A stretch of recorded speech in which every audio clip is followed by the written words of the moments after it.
Lesser known stories of the Bible, Part 11. Israel was being crushed by the Midianites.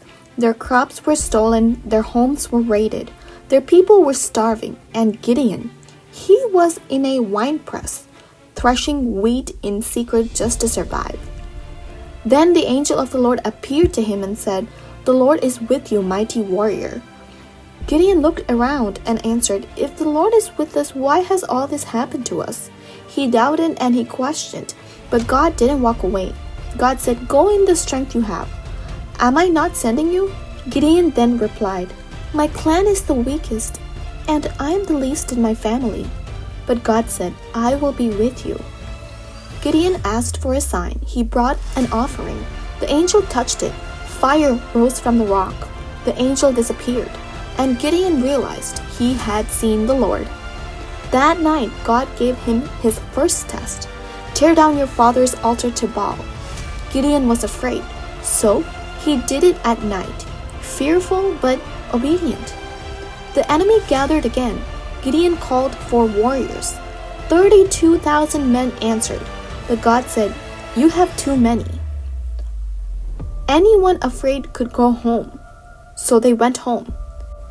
Gideon still had 10,000 men, but God said, "There are still too many." So God brought them to the water for one final test. Not a strength test, not a skill test, a heart test. Some men fell to their knees. They buried their faces in the water. They dropped their weapons. They stopped paying attention.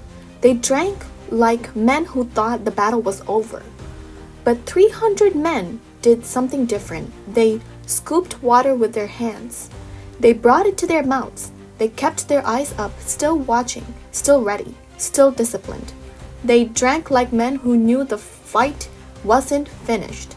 Then God said to Gideon, "With the 300 men who lapped the water, I will save you." God gave them a strange plan. No swords, just trumpets, jars, and torches. At Gideon's signal, they blew the trumpets, they smashed the jars, they lifted the torches, and shouted, "For the Lord and for Gideon." God threw the enemy into confusion. They turned on each other. Israel won, without a real fight. God doesn't call the qualified, He qualifies the called. Your weakness is not a disqualification. It's the doorway for God's power. The Lord said to Gideon, "You have too many men, lest Israel boast against me." Judges 7:2.